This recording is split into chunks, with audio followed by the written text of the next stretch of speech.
based on their risk profile. So there are so many factors to be taken into consideration, especially with universal life, in order to decide which plan is the best for my client.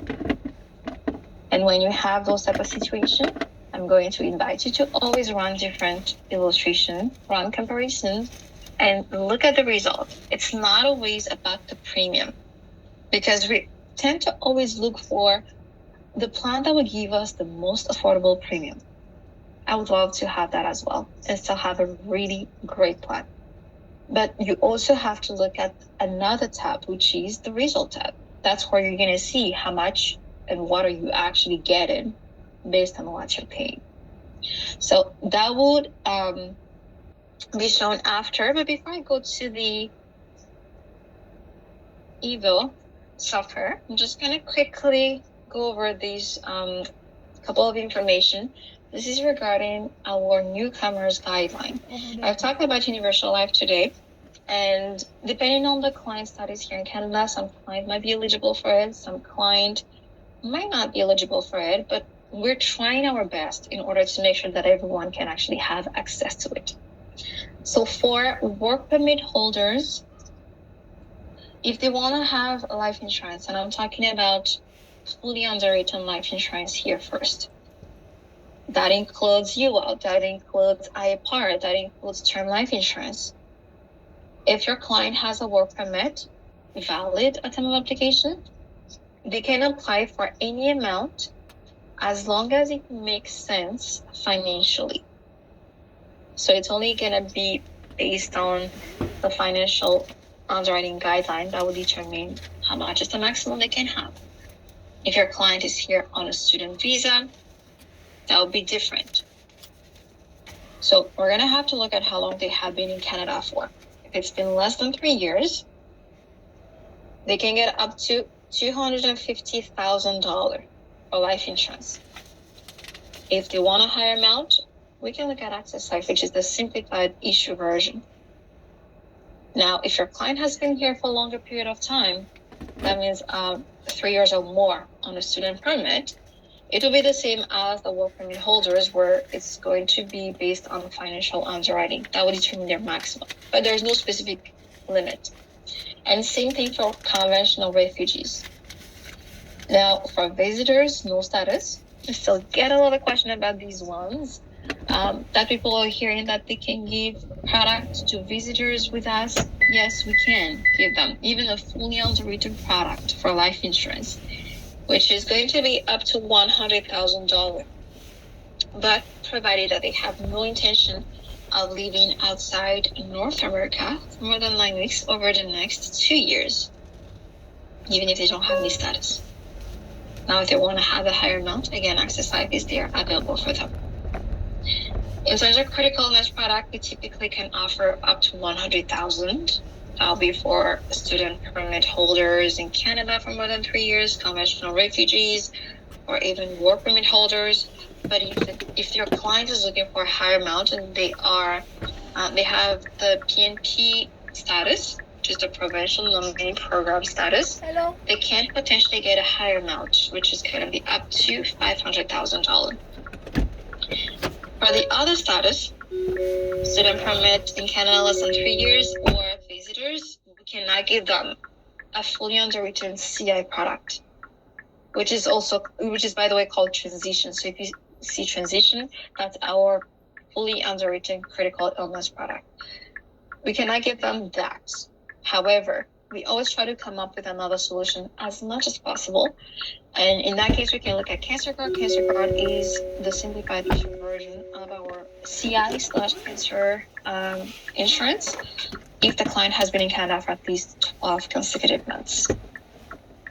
These are a couple of email addresses that I want to share today as well.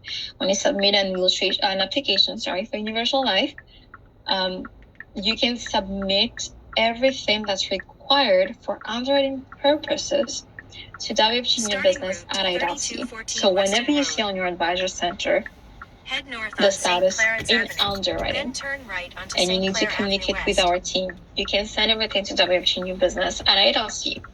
After approval, that can go to WFG Transactions at IDLC. So after approval, maybe you need to submit a signed illustration. Maybe you need to sign the amendment and delivery requirement and send it to us. Most of the time, you will be able to provide that through the Advisor Center on Business Tracker. But if you can't do it on there, or if you have additional information to provide, you can send it to WFG Transactions at IDLC. Once the policy is in force, everything can go to InfoLife at IDLC in terms of inquiries, but if it's a change request, please submit it through email. Much easier. At IDLC, we have something that's called SRTP, which stands for Superior Risk Tolerance Program. That's our special rating reduction program, where we're trying to give the client the best offer as much as possible, because when they get rated, depending on their situation, their condition, that means extra premium for them. An extra premium is a premium that's going to be more expensive than what you saw in the illustration at time of application. So we're trying to help the client in that area. They can do that for life insurance coverage if they're rated plus 100% or less by our underwriting, and if they're insured for a total of $1 million or less, and at age 70 or under. I'm going now to share another screen because I'm going to take it to Evo. So this is the Evo software. The Make Any Change button is on the right-hand side should you need it for any enforced policy transaction change request. Just click on it and log in, enter the policy number. Everything will be pre-populated automatically for you after that. Today I'm going to go under Universal Life, and I'm going to show you a couple of things based on the questions that I received. The main one is, which cost of insurance would the client go for? So I'm going to enter my client's age here. When you do an actual application, by the way, you need to enter the client's full name and date of birth. So I'm just going to use the age, enter the gender, and tobacco use. So let's say I have a 25 years old male non-smoker. Now I'm going to choose my death benefit. So you have three different options here like we saw on the slides. Face amount only, face amount plus fund, or face amount plus fund with wealth maximizer.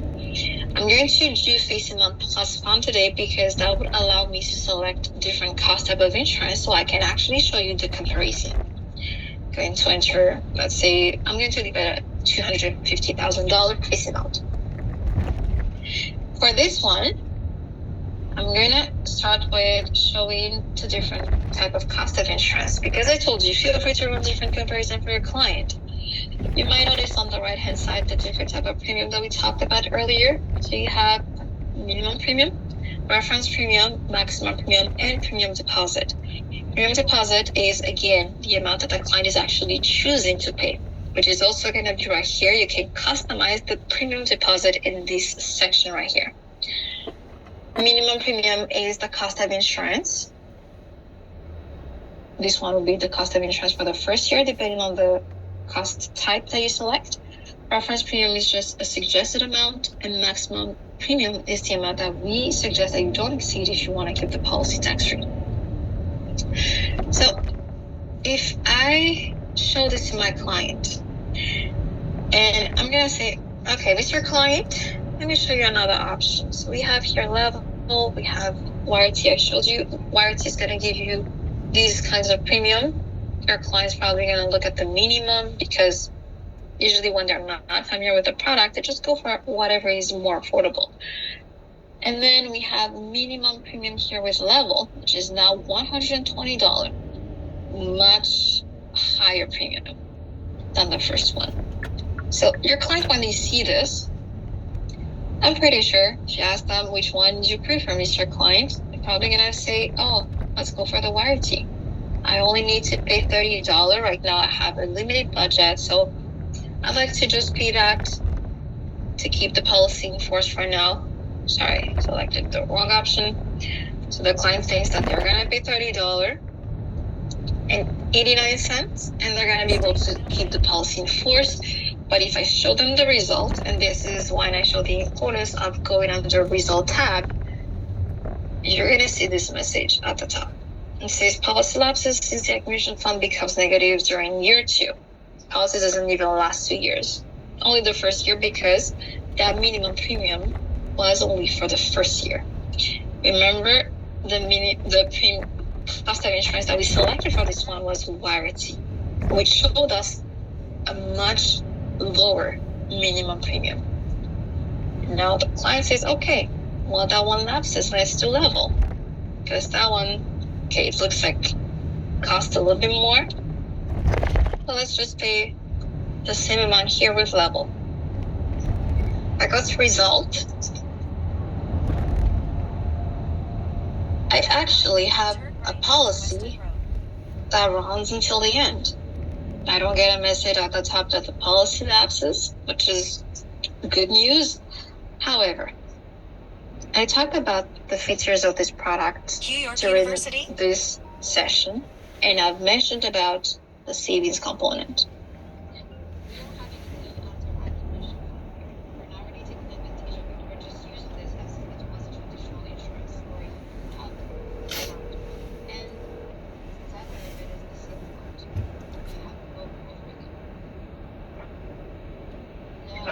Hello. Cô Liên. Cô đây. Vâng. Cháu Hiếu ở bên của cái Tây Hữu Độ. Dạ. Vâng. Rồi Hiếu có gọi cô có gì không? Có bên này số của anh là cô. Vâng. Nó để hiện lên là số là cháu phải. Thì cô nhiều khi xài 2 số, một số đang bận thì xài số khác. Vâng. Thì cháu nói về cái tài trợ của vào của cháu. Vâng, thì cháu đang bàn với bạn là cô có thể giúp của cháu tài trợ cho hôm nay thì là hôm nay của cháu phí hết tầm 100 đô thì cô có thể giúp của cháu tài trợ được tầm một nửa cho hết 300. Thì được thôi. Cái hôm Tết đó hả? Dạ vâng. Được. Dạ vâng. Thế thì có gì xong cháu gửi cho cô số tài khoản và có gì cô gửi cho cháu cái thông tin để của cháu lên bài của cháu sẽ đăng trong. Được. Khi nào rảnh thì đăng. Dạ vâng. Rồi cứ gửi thông tin tài khoản đi, rồi có gì mà cô gửi thông tin bên công ty cô qua rồi con cứ đăng. Dạ vâng. Ok. Con sẽ gửi lại các cái bài đấy cho cô xem. Ok. Dạ vâng. Thank you. Con gửi qua cái nhạc nhé. Ok. Dạ vâng. Cảm ơn đã nói cho cô. Bye. Dạ.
car to drive. I need a car. I think I don't know, it's some minor damage. Why it takes so long? Okay, I'll try and talk to them and get contact with them and give you a call back, okay? Yeah, please. Thank you. Thank you.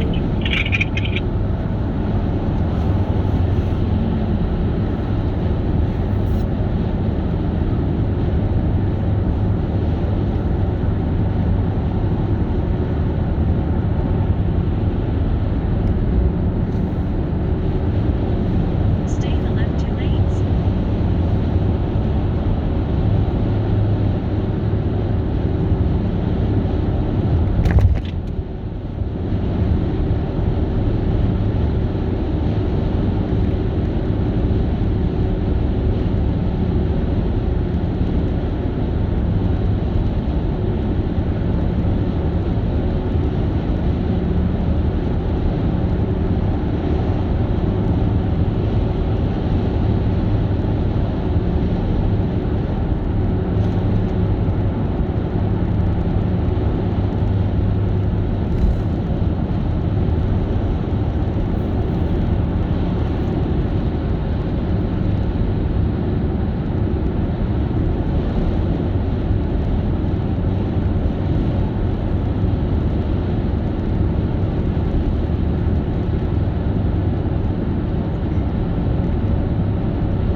In 2 kilometers, take exit 369 onto Elm Street.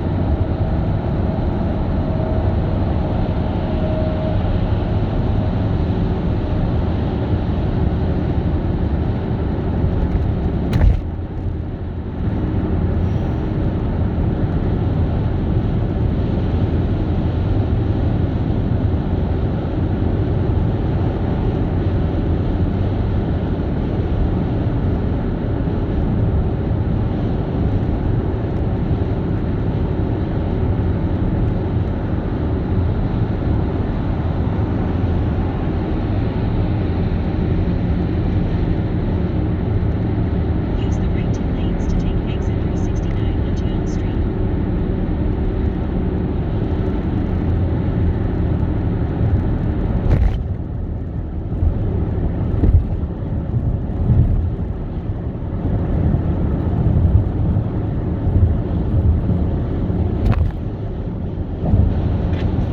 Knock Van Loire.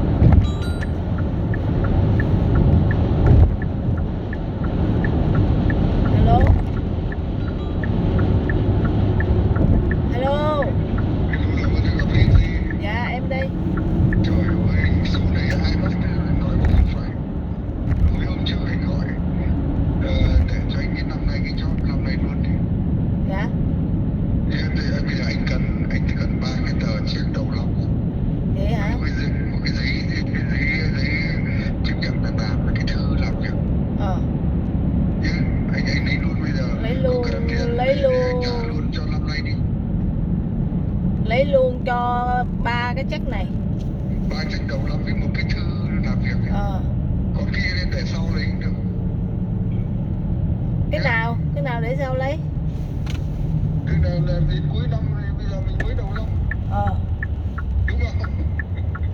Nên lúc nào tối trước khi đi anh gọi. Cái check 3 cái check đầu năm. Dạ, 3 check đầu năm này. Từ tháng 12 tháng 1 tháng 2 này.